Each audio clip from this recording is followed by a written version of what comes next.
I couldn't imagine not having a job. I could not imagine not being vice president of a large company. I couldn't imagine that I wouldn't be traveling the world and have a sense of importance when I arrived at a place. I couldn't imagine arriving at work and not being important and not being part of the decision making.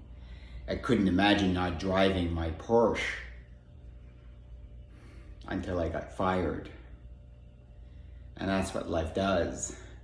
Once you become something that you're not, once you start pretending something that you're not, life takes it away.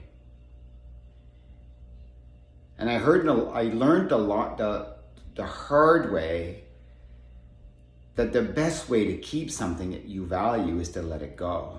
It doesn't matter if it's a job, a relationship, a car, a house, whatever that is.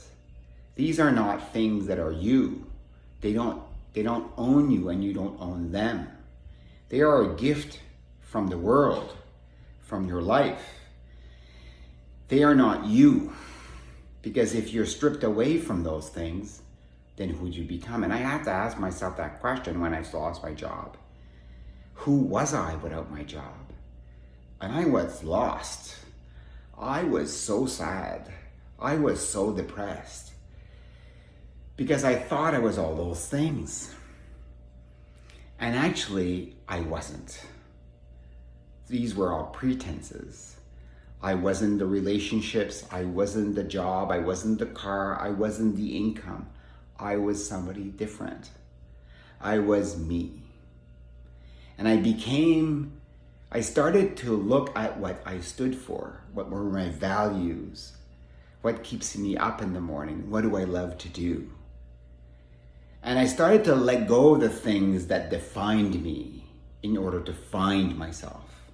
I started to let go of the pretense of who I was so that I could actually stand for something bigger than myself. I urge you to do the same thing before life gives you a lesson you will find hard to swallow.